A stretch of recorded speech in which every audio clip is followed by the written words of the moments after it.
Alright,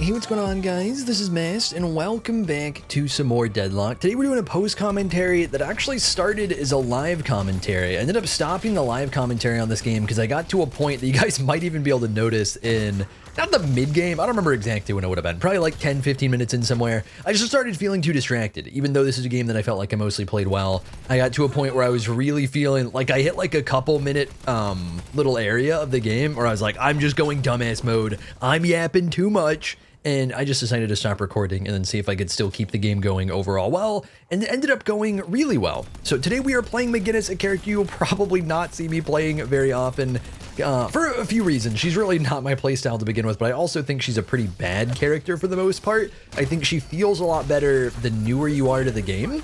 Because when people are coming in and they're learning and they're trying to get into the macros and the split push, then you can get a lot of value out of the split push power that McGinnis has. But I feel like the more and more that I've played this game, the more that I've found beam him. I don't know why this guy didn't run to shop. This guy he just had to hide behind the minion like a cheeky little guy. I don't know what he was thinking. Get deaded, bozo. McGinnis actually has a stupid amount of gun damage, by the way, which, like, we have no items right now. It's just kind of McGinnis going burr. So for her, she's pretty unique in her weapon damage, and that she has to charge up the fire rate and to some degree the recoil of the gun. So if we're just starting to like hit somebody for the first time, if we're just getting it charged like right here, damage isn't that great, it's kind of acceptable, and then it starts to charge up and it gets really good. But then also if he's at a range like this, a lot of those bullets are gonna miss. So kind of a weirdo for that, which definitely does make her stand out a little bit. And it is part of why she's a good split pusher as well, as not just her kit, which definitely does gear itself towards split pushing. Her bullets that gear towards split pushing, where they're not very accurate, so that at like even medium range, it can start getting not like hard to overall hit the other person, but definitely hard to land every bullet. Like literally impossible to land every bullet. Whereas, you know, objectives are big, so it doesn't matter as much. That DPS just keeps going up. But anyways, with McGinnis, we are going to be building a lot of weapon damage, even though the spirit scaling, or not the spirit scaling, she has like turrets which scale off of spirit. She has an ultimate that scales off of spirit. I've seen some people definitely try and cook up around her abilities, but the issue is the scaling's not great. The ultimate's not very reliable, at least at the moment. I feel like it's an ability. I remember this tripped me the hell out. I'd just been assuming, I'd been hearing this little pew pew going off, and I was just assuming it was my turret hitting something. I wasn't really looking at it. I actually, like, I still, in that moment, like, just looking back at this, I still don't know how that got aggroed. I'm assuming my turret somehow hit it at some point, but I don't think it's supposed to hit anything that you don't aggro yourself. Because I regularly will plop down a turret, on like the big camp. I still don't know what to call those yet, but like the biggest 3 camp, which McGinnis does really well. This guy's getting himself in an awkward corner here. If he just resets around like underneath, kind of in that little corridor, then he should be chilling, but he's not, so he's just dying. Yeah, greedy man. I actually don't know why. I feel like both of these deaths were ridiculously avoidable for him, where literally all he has to do is just eat the reset, and it's not even a big reset. Like, he'll still get his farm, he'll just be pressured. But instead, he's looking for these trades as if I don't just have way more health than him, and it's just not even going to be a close fight. So, early game, we're going to just be playing pretty normal. We don't really get a whole lot of, like, we can't split push yet or anything, right? But we do ideally want to be trying to pressure the Guardian if we can. So in general, definitely trying to shove wave hard, getting a lot of value out of this wall. This wall for McGinnis is a really strong ability in the right situation. And I feel like I'm kind of inconsistent with it. This game, I had some disgusting walls, man. I felt like most of my walls were really, really good. And it's ability capable of doing a lot. Once you get it fully leveled, it gets a stun on it, which is really strong. It does decent damage. You also, I think with the actual very first rank, you get a, this was so funny, man. Abrams actually got mad about this. I don't know why. He asked how long the parry cooldown is, and then we all just started telling him stuff. And yeah, one guy gave a real answer. I said at least 1. And then it went down to 2.5 recently. And then a few people agreed that it was at least 1, and then Abrams actually got kind of mad about it, and I thought it was funny. Nobody knows, right? I know. Correct. I know. Yeah, here we go. Here we go. Chime in. At least 1. Yeah. I'm with at least 1. Yeah, it's at least 1. I think that's valid. Yeah, I'm gonna have myself muted because, of course, like, for one thing, like, I'm sure there's just, like, I don't know, heavy breathing in the background at some point, but obviously the beginning of the game, like I said, was literally live commentary. not going to have you guys listen to two of me. But yeah, it is at least one. I'm pretty sure the real answer is 4, unless it got changed in the patch that just went through, but I don't think it did. Because I did read at least most of the patch notes. I didn't notice that. Yeah, that wall's capable of being crazy, man. Look at the distance on that. It is a little bit of a weird ability to fire. You don't get to shoot as you're casting it. It is like a channel to deploy it as far as you want to. And then you can deploy it either by hitting 3 again or by clicking. So you don't get a fire during it, which does make it inherently worse as an ability. And there are definitely spots where if you're looking for a medium to long range wall and they're just battling you during it, you can actually eat quite a bit of damage back. So that's something to be careful about when you're playing McGinnis. So we've gotten the Guardian over here. Even though it's pretty early in the game, I'm already in a spot where, because we're in a central lane especially, if I push up all the way to the walker, if I try and pressure crazy hard, it's pretty dangerous for me. Here we get a decent wall that's going to cut him off. He's either going to have to funnel through that little corridor to the right. He had a little bit of room to work with there, but it'd be pretty easy to just kind of run him down and shoot him. Or he can go off to the left the way he did. And just because he's got 7 stun, he's able to actually create a decent amount of space. But looking to pressure around that where we can is really strong. We'll just go back and buy another T2 item here.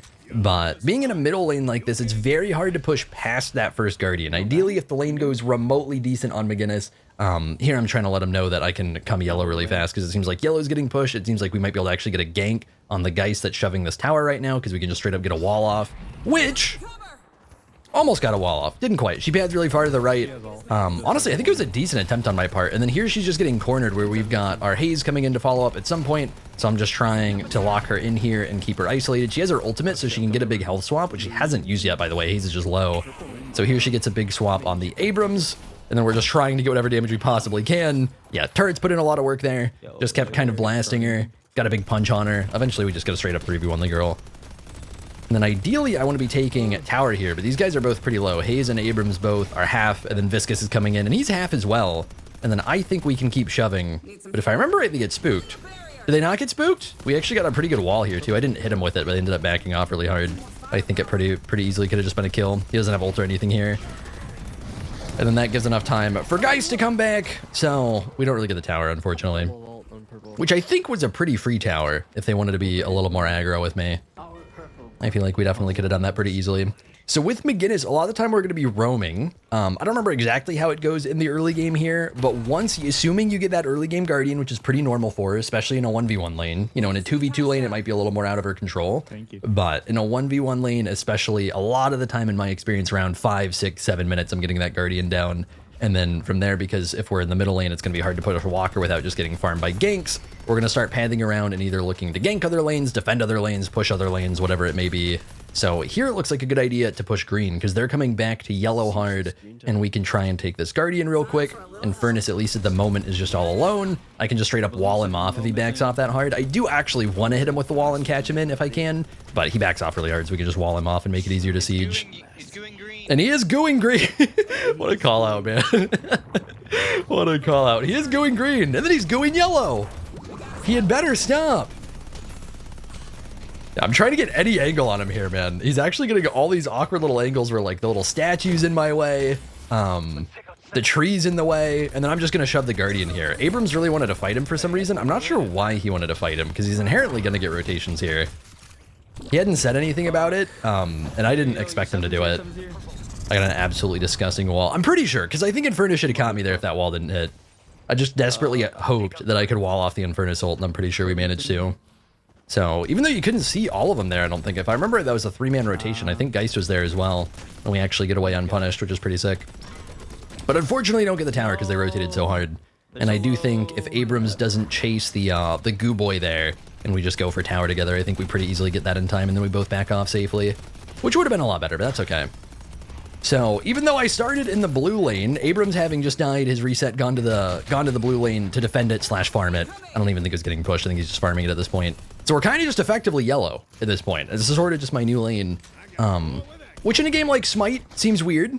In a game like Deadlock, as long as you're not trolling your teammates by doing this, is totally fine. There's no reason that it's bad, and it's actually significantly better for me overall I want to try and take a little reset here because they're going on me super hard. Geist is rotated in. Really good ultimate, by the way. It's not going to get crazy impact because this ult mostly sucks outside of PvE, but that's a spot where I literally can't get more gun damage, and I do like a quarter of both their health bars with ult. So just getting that little bit of extra value. And then meanwhile, Talon gets a go burr, I get a go burr. She's literally 1 HP. Mo is rotated in. He's gooing yet again. Now we juke. Okay, we juke a little bit. Maybe not as much as I'd like. So I think here we're gonna finally reset. I don't remember for sure, but looking at this right now, yeah, like we've got 3 people on our side here. They've got 3, maybe 4 here for them. It's just so many more people than is necessary at this stage of the game. If this is like 20 minutes in, it makes a lot of sense to siege really hard for this tower. But for us, we still have a tower up in blue that's getting actively defended by Pocket. So they're not going to unlock their flex slot from that. We would unlock our flex slot, but they're the ones that have more people there. So I try and rotate out, look for anything to do with myself. And I think this is around where I stopped recording because maybe I actually overthought at the time. I just felt like in the moment I felt like a dumbass, not like in an I'm embarrassed way. Not like this is unacceptable footage or anything like that. But I started just realizing like I just started doing things without thinking. And I wanted to be thinking. So yeah, we're just kind of doing camp here, which actually isn't too bad. But I could feel it coming, man. I could feel myself ready to drop off hard, where my brain was stopping function entirely. I thought we were in that bitch together. So since green doesn't have its Guardian up, even though Geist is pushing that, we're going to rotate out over to yellow because it looks like, for one thing, Viscous is actively pushing it and Grey Talon's getting heavily pressured, like he literally just died. So trying to defend the Guardian would be good. I don't even know. I didn't get stuck on anything there. I don't know what that was. I mean, I did, but it was like air, so I don't know what that was. Originally, I actually wanted to fight him there. I wanted to cut him off a little bit and go for the 1v1. But then he just kind of, I don't know. He positioned in a way where I couldn't really particularly fight. So I just decided to go for the wave. But then here he is ulting at me. Geist is coming in. Infernus is coming in. There's literally no way we're saving that. We're just going to drop off. We're just going to fall back and take what farm we can get. So because of the amount... This guy kept moaning. Bro, I swear, this guy was moaning the way that I moan in some of these games. 7's here. Whenever he got in trouble, I thought that was so funny. Whenever he was getting in trouble, he was just moaning into the mic. And you know what? I think it helped. I think it got him out of trouble sometimes. I don't know if it did. I like to think that it did because I like to think that it does when I do it. Walker's not getting pushed right now, so I take the quick opportunity to reset and hopefully be able to actually get a T3. I was just resetting to spend money, but then Grey Talon said he was going to int this tower, which I think was a really smart play on his part, where it's basically just, as long as I can get in there and kill it, whether I die or not, it's going to be worth, because that thing's like 20% HP or something like that. It's pretty low. So he ints for it. Don't remember if he dies for it, but he does just get in there, clap it. Yeah, and it looks like he's gone. Grey Talon's also a super fast character, so he's actually pretty safe to split push with in spots like that, because he can scale up his move speed with Spirit, which is really cool. So here I was going to go yellow, but Grey Talon's already yellow, so what the hell's the point? So I'm eyeing purple to defend it, and then I'm trying to figure out how hard it's going to get pushed and whether or not I can use my ultimate to clear the big 3 camp. And then also off of that flex slot we just got, we get Intensifying Mag, which I would say is pretty easily the best item for McGinnis in terms of power spike. Because she is, you know, it's basically just an exact match to the way her gun works, where your gun literally is less effective, at least outside of just precision. It's literally just lower DPS until you charge it up to that certain point and then starts going burr. And then Intensifying Mag is the same exact thing, whereas you charge it up, you're just doing more weapon damage. So really big power spike, really good item for McGinnis. And right here, because there's a ton of people shoving blue, I'm looking to go purple and push this Walker real quick, which is already pretty low, and then just gets melted because I'm McGinnising all over it. Like, we did 1,300 damage in probably like 2 or 3 seconds. Kind of ridiculous. So we're not going to shove past that because it seems stupid. Very likely I get rotated on, and Furnace is already there. But we will go yoink the big 3 camp.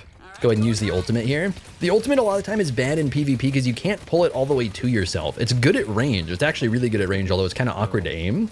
But if you're close quarters, or if they get close quarters, you just can't possibly hit them unless you like clip into a wall. So it's forced to hit them.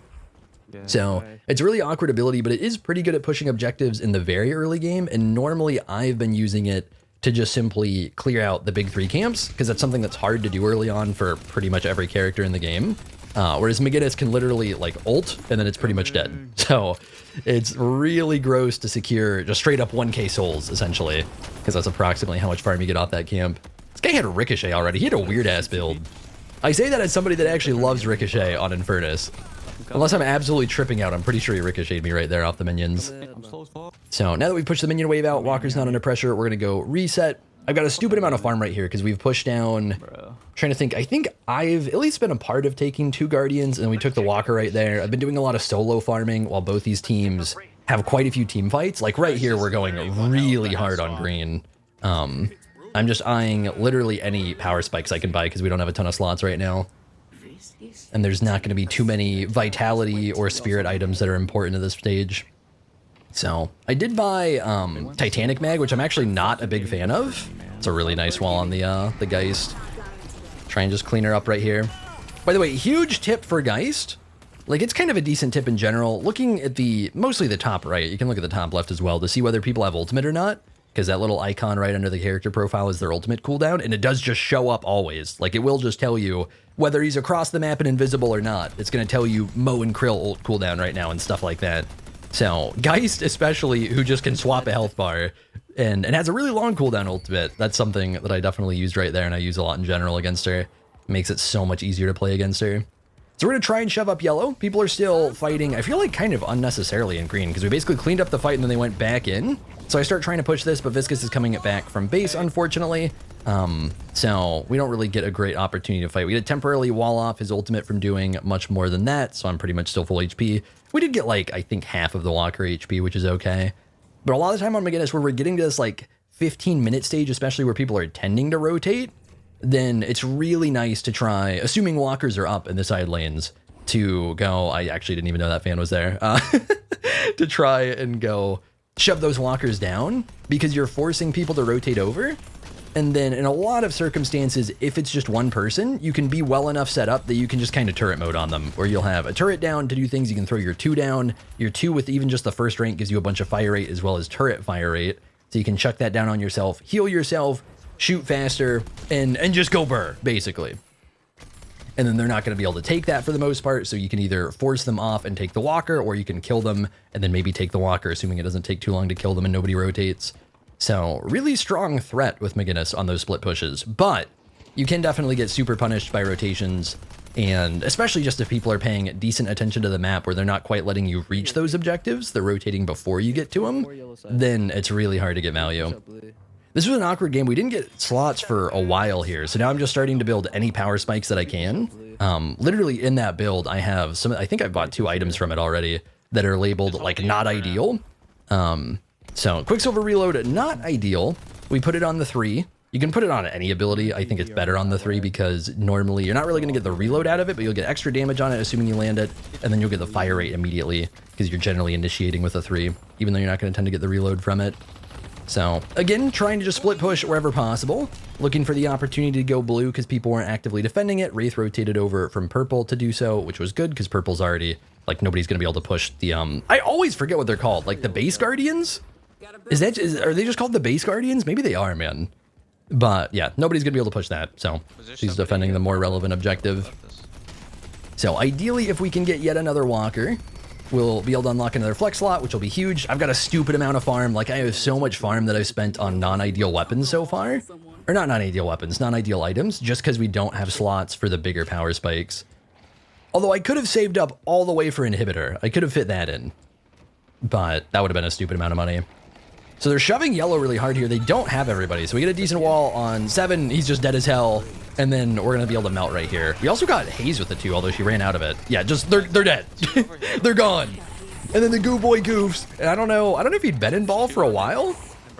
Yeah, here I thought he'd get enough range. We went ahead and went for the ultimate over the shots, since our shots fall off so hard in damage and accuracy as they get to range. Gonna scoop up some souls. Can go turn the urn in a sec. Yeah, it's actually a crazy cleanup. They honestly just got really greedy there. And then I got to finally use, for the first time in a while, all this farm that I've been saving up for something that's not split pushing. We had a fight that we could just rotate into and impact, and we got a lot of value immediately. So we'll turn the Erd in, get a stupid amount of souls. Geist is looking to rotate over, so I just kind of walled off the general area, make it harder for her. There's another orb over here we can go grab from 7. So yeah, 7,100 souls off of that. I don't remember what I started with. I probably had around 3K, but we got a ridiculous amount of farm there. I'm up to 23K souls right now. I've got like I think next highest is 19k. We've got a stupid soul lead. So I sell off extra health to get an entire inhibitor, which is a really strong item on McGinnis because McGinnis is very much about overall DPS trading in a lot of circumstances. She's somebody that's weird where I normally don't feel like armor feels good on her because then she doesn't do enough damage. Inhibitor actually still lets her do damage, and it's kind of more reliable than armor because all you have to do is just hit somebody and they're just doing less damage, and you're also slowing them, which is nice.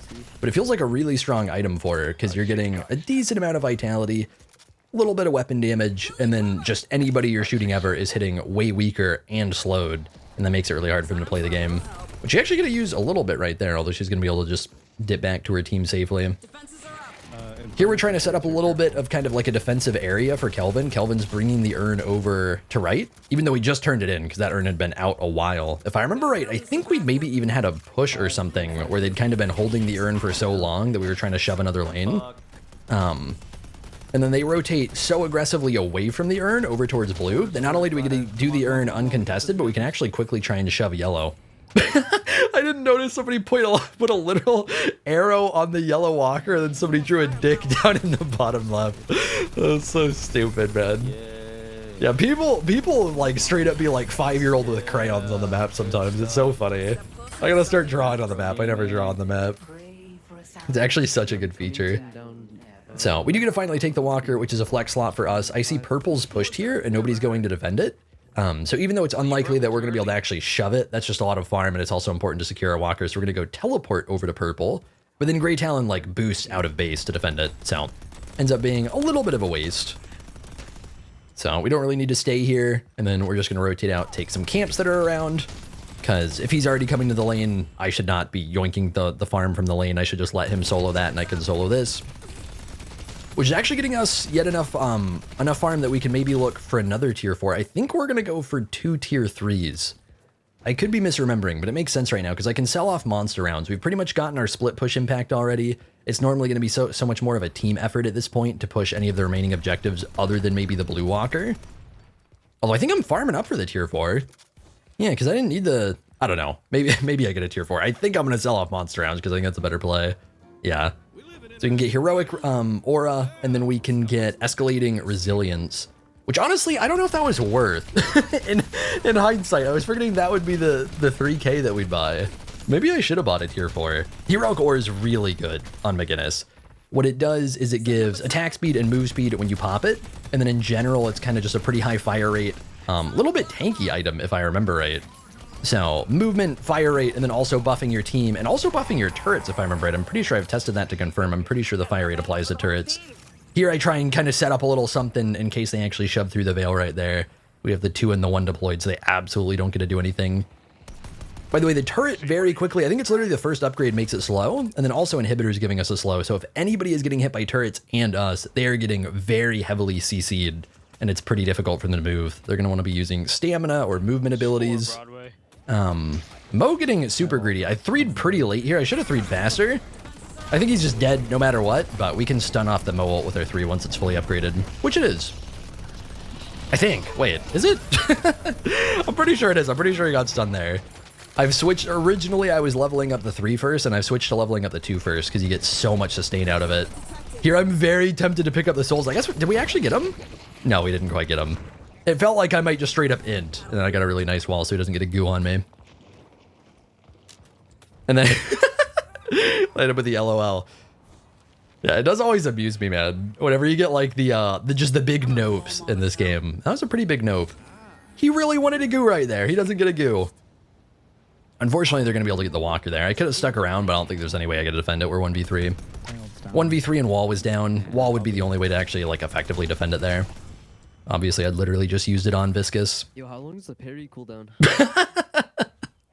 I don't know why you brought that back up, man. I thought that was so funny. 20 minutes since the parry conversation has happened, and he randomly threw it in there. Maybe it was actually relevant to how he died. I don't know how he died. So, I'm really strong right now. Normally, we're just going to have to see... McGinnis is such a setup character in a lot of situations. You really, ideally, for a good McGinnis fight, want to be either coming in prepared or immediately, like, defending yourself prepared. The fight, if it gets away from your wall, if it gets away from your 1 and your 2, fights are inherently a lot worse for her because she's just shooting a gun. And the gun's pretty good once it gets going, but that's it. And like any other kit in the game is better. So a lot of these fights, we're not going to be trying to typically force fights. We're going to see what happens. And if I'm around for it, or if I'm in a good spot to gank or rotate in, if it's just going to be a late rotation where I'm just making my way over, then a lot of the time we're going to try and look for a push instead. We're going to look for some objectives. What the? And then they just gank the absolute shit out of poor Hayes. So she's just, she just gets to be dead. That was like a 4-man gank. And I don't know why. That was random as hell. I don't know why they just ganked the shit out of her. Just gonna back up, dude. Like, Earn has spawned, but it's on the other side of the map, and it only just spawned. So, yeah. That happens. Sometimes you do 6v6, you do get gang squatted sometimes. So it looks like Geist is looking, yeah, she's fighting the turret right now. It looks like she's trying to actually pressure here. It looks like she wants this walker. She should not get this walker. Ideally, I actually wanted to bait her in right there. Unfortunately, I didn't quite land the wall. I can't tell, did she warp stone through the wall? Or did she warp stone right after? I think she warp stoned right after. I was hoping to lure her in a little bit, because if she thought she got to do something, if she chases with the 2, then I can get a better wall on her. I should have enough lifesteal at this point. We have active reload, we have bullet lifesteal, we have heroic aura has lifesteal if I remember right.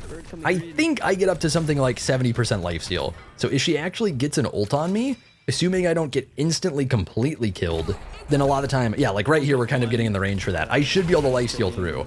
Right there, she didn't get a great ult. I was trying to make sure that if she was going to ult, it was not going to be when she was insanely low. So we're actually sustaining through pretty hard. We're just sitting at 1k health here. And then Grey Talon's bringing over Earn, so he's going to be able to rotate it in a sec too if we just pin her in here.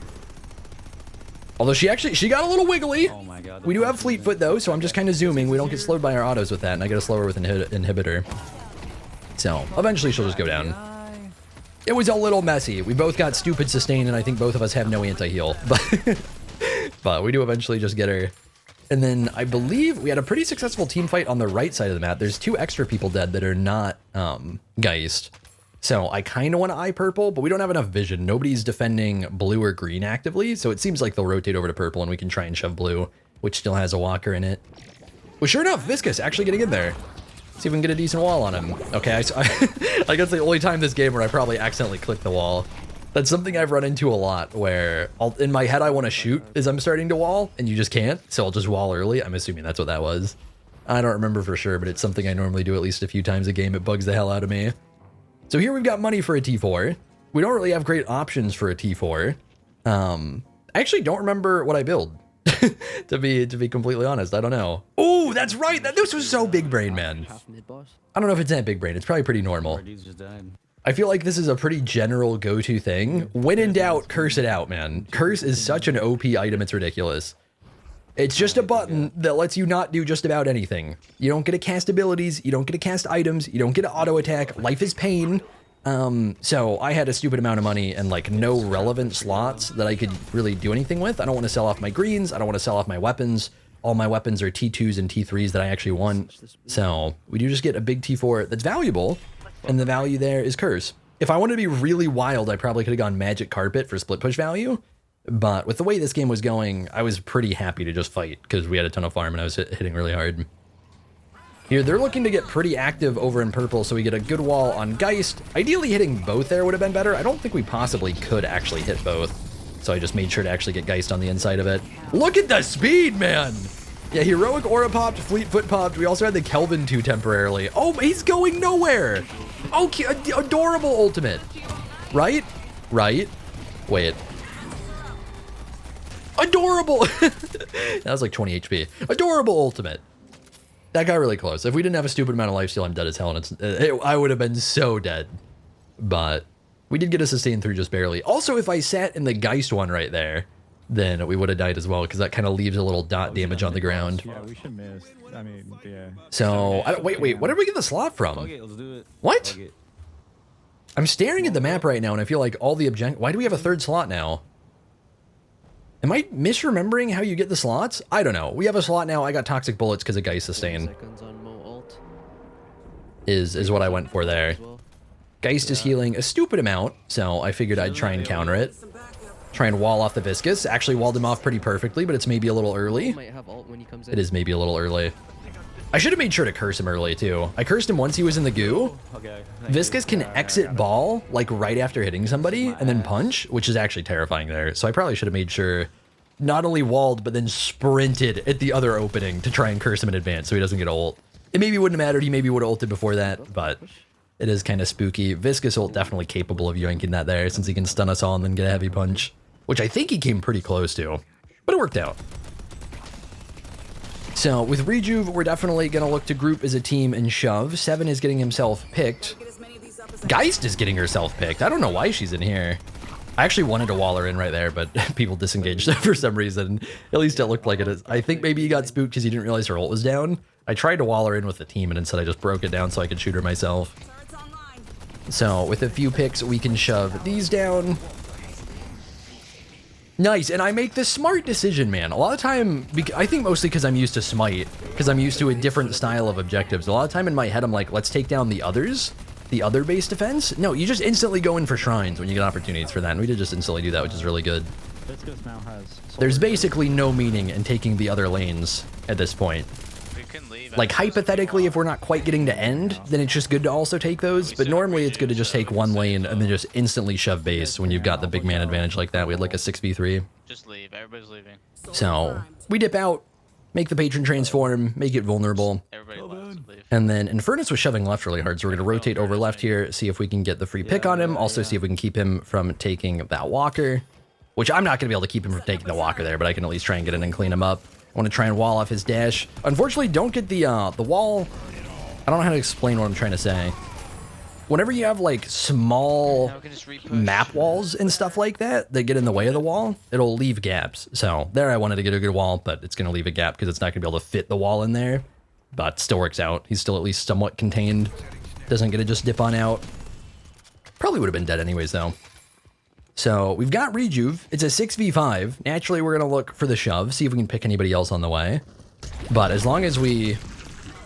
Yeah, I got a curse on him right there, but I couldn't see where the hell he went to, because we had a girl in there and I still didn't see him. But we get a really good wall that just straight up close him off, so he should just be super dead. Look at the speed, man. I swear, Fleetfoot is so good on McGinnis. A lot of the time, I think Fleetfoot can be an underwhelming item, because while you do get, he's got Rebirth as well. But it doesn't matter. While a lot of the time you can just be missing out on damage potentially, McGinnis, you're just shooting so many bullets for so long, it just gives you so much mobility. And then you can also pop it for ammo, which can be important in the early game at least. Normally late game it's not important for the ammo. Here I'm just trying to dump as much damage as I possibly can as they start hiding around corners, although we didn't particularly find any right there. I've got Curse for her. If she actually commits to a fight, I don't want to pop it too early because I don't kill her that fast. But if she starts getting to around half HP, I actually want to get the Curse so she can't ult. And then ironically, I get cursed myself by Wraith for some reason. I don't know why she has. I feel like she should not have Curse on Wraith in a game like this. If she was ahead, but since they're behind, I feel like it's kind of weird for her to have that. I think you guys can just... Oh my god, man. McGinnis gets to shoot for so long. Decent little wall to clean up as well. Actually ridiculous how big our ammo gets. How big our magazine gets. I do have Titanic mag, to be fair. And that'll do it. We get to finally wrap it up. So 47k souls in 33 minutes is quite a bit. But then we also shoved objectives, hardest on the team, is you're going to tend to on McGinnis. And then we also, I think, did top damage. Pocket did a little bit, but we did almost top damage. And then we got 26k objective damage in the meantime.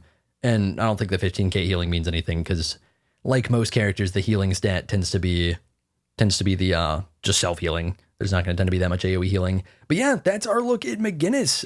I think it was overall a really good game. I think I ended up like something like 13-0, which is kind of ridiculous. But it was a weird one where we're not forcing a lot of fights, but we're getting insane value in a lot of fights. So I think that was a really good look at McGinnis, both for objective pushing and for PvP, because we made the PvP count, but didn't really force it and get caught and get punished and stuff like that, as you very easily can if you're just getting super aggro on McGinnis. We just got into fights and impacted them heavily and got a lot of damage out. But thank you guys for watching. Hopefully you all enjoyed the video, and I will see you all in the next one. I've been seeking for the glory. Say my name. And I've been trying to write my own story in the search for fame. I'm sitting here in this empty room. Walls keep tumbling down.